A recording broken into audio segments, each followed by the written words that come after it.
Welcome back mga kaaldab. Ito na naman po ang inyong lingkod, si Mr. Destiny. At magbibigay po tayo ng pinakamagandang update po ngayon sa social media. Well, trending po tayo ngayon mga kaaldab. Nakakatuwa po dahil kahit anong pong pambabatikos po yung inaabot ni Mr. Destiny at ilang mga Aldab Nation, tayo pa rin po yung malakas.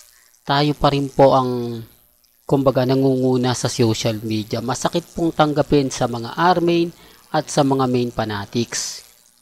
Dahil nga pong kumbaga kahit ipagpilitan po nila, wala po talagang naniniwala. Kumbaga nasa atin po talaga yung simpatya.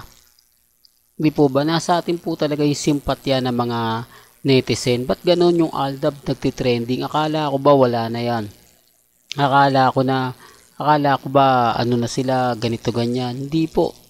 Malakas pa rin po Aldab Nation. Yan po yung patunay na tayo yung kumbaga nangingibabaw. Kaya nga po sinisira po tayo. Kaya nga po maraming mga tao ang kumbaga gumagawa ng mga fake news para mapagbintangan po tayo. Para masisi lahat ng kasalanan sa Aldab Nation. Kaya nga po pag naghahamon ako ng idemanda na yung mga nagpapakalat na mga fake news, umaalma sila. Malamang ginagawa po nila. Gaya ngayon, naglabas na naman ng, kumbaga, annulment daw po si Mengay kay Congressman Arjo na, kumbaga, aprobado na raw ng korte. Siyempre, kanino po ba ibibintang yung post na yan? Sa palagay nyo, siyempre sa Aldab, pag nakita na naman po yan ni Christopher Min at ni Ogie Diaz, kakantahan na naman po tayo. Tapos babatikusin na naman po tayo ni Ogie Diaz na hindi mamatay-matay ang mga kulto, mga delulo na Aldab. Hindi po ba? Sino nga po ba naapektuhan mga Aldab sa mga ganyan? Siyempre tayo pa rin po. Kasi may mga apo tayo, anak, pamangkin, kaibigan, na ba't naman ganyan ang ginagawa ng kapwa Aldab Nation ninyo na gumagawa ng mga fake news, gumagawa ng mga issue para kumbaga mapag-usapan. Gaya po ng pinapaliwanag ko dati, hindi po kami may gawa niyan. Malamang ginagawa rin niya ng armain at main fanatics para makuha nila yung simpatya. Maawa sila kay Congressman Arjo, bumaliktad yung sitwasyon. Di po ba? Real talk mga kaaldab. Kasi hindi naman po, una po sa lahat hindi naman talaga ginagawa yan. Kasi nung una po dapat, di po ba? Una po dapat na pinaghihiwalay nila yung Aldab. Sa galit po namin sa Itbulaga, di dapat hindi lang ganyan. Although na binoboycott ng iba. Pero hanggang dun lang. Hindi po dumarating yung point na kumbaga may anak, kabit, etc. etc. Di po ba? Sa totoo lang po, mga mamis, mga titas, ang karamihan pong mga fans ng Aldab Nation. Hindi po gagawa ng mga bagay-bagay yan na alam nilang ikasisira ng mga taong wala namang kinalaman. Although masama loob namin dahil pagkatapos nga po kaming pakinabangan ng TBJ, basta-basta na lang po kami iniwan. Normal lang po yun. Pero yung gagawa po ng mga ganyang issue, never po. Kaya sabi ko nga po, mag-file po ng kaso. Kaya lang ayaw Kasi hindi naman po talaga totoo yung kasal. Kasal serye lang po yun. Yan maaari. Di po ba? Kasi kay Henyo Master Joey De Leo naman nagsabi niyan. Nakasal serye, nakinanta nga po niya. Ibabalik ko lang po. Halos halata naman po na scripted yung mga panahon na yon. Kung mapapansin nyo, saan ka makakita ng kumakanta ka pa? At makulimlim, kumbaga hindi siya masyado maulan sa labas, samantalang binabaha na po yung bagyo ng mga panahon na yun. Pero nagagawa pang kumanta ng TBJ. Halata po kasi mga kaaldab na naset na siya. Po ba? Kumbaga inayos na kumpleto na, tapos sinet, kumbaga doon na lang po talaga inayos. Yung tipong hindi siya talaga inong araw na yon, kumbaga in-schedule lang para wala nga pong mapuntahan o walang gaano makadalo, etc. etc. Talagang mga kasabwat lang po sa Sarsuela. Sinasabi ko lang po ito para lang klaro lalo na nga po sa mga taong kumbaga bulag at bingi sa katotohanan. At sa mga kumakalat po na gaya ng sinasabi nila, balikan ko lang po kay Catherine, di po aalis ng Pilipinas si Alden. Naandyan pa si Maine. Nakita nga po sa airport, yun po ay shooting nila Alden at ni Catherine. Malamang yun na po yung last day shooting nila kasi may mall tour na nga po si Alden Richards ngayong araw na to. Kaya kung nanonood kayo, mga kaaldab sa mga taga-Canada, syempre marami na nag-aabang yan. Marami nang, kumbaga, alam nila kung saan na ang venue. Hindi po ba? Pero syempre, karamihan nga po ng artista doon, GMA Sparkle Artist Center.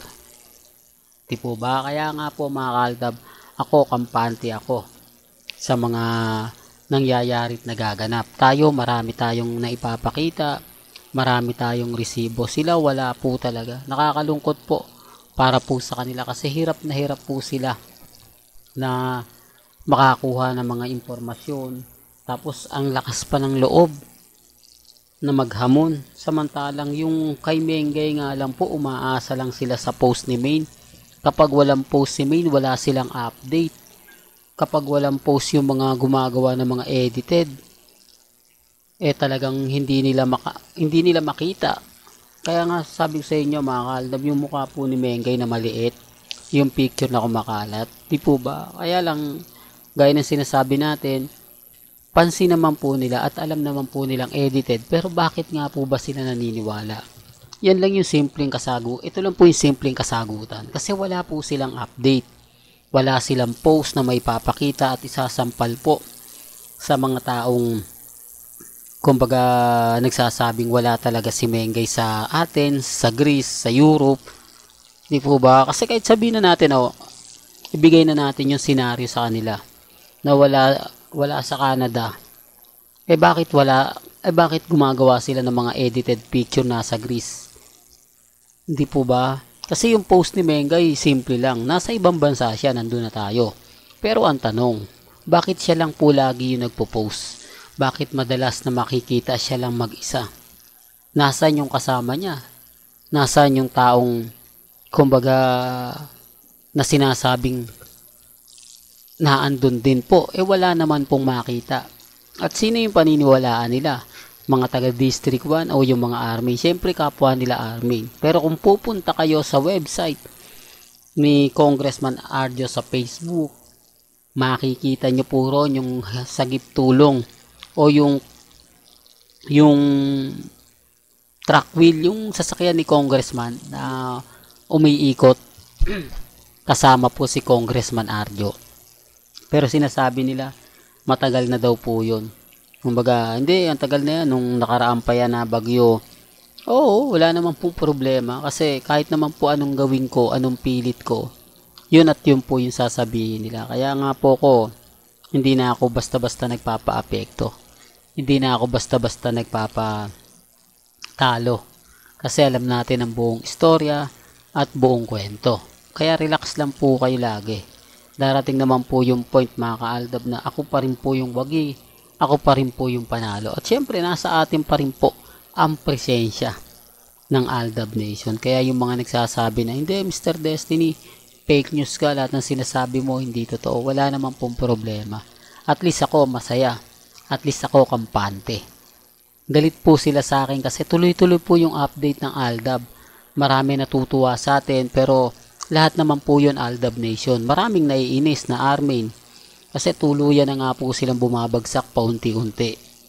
Real talk to mga kaaldab. Akala nyo hindi nararamdaman ng Armin to. Ramdam na ramdam nila. Ang laki talaga ng pagkakaiba kapag wala si Mengay sa Eat Bulaga. Then, next topic natin yan mga kaaldab. Si Mengay sa Eat Bulaga. Kasi marami ko nababalitaan na sinasabi nila, Mr. Destiny, bali-balita na marami daw pong hindi pumapayag na mawala si Mengay. At syempre nagkakaroon ng usapin na babalik daw po si Mengay sa Eat Bulaga. Yan po yung tututukan natin. Well, hanggang dito na lang po ang ating latest updates. Kaya kung gusto niyo pa po ng pinaka-latest at sariwang update, abay tumutok lang po kayo dito po sa channel ni Mr. Destiny para updated po kayo sa mga latest at sa mga bagong video po na ilalabas po natin maya maya lang. Hanggang sa muli, salamat po sa panonood at pakikinig.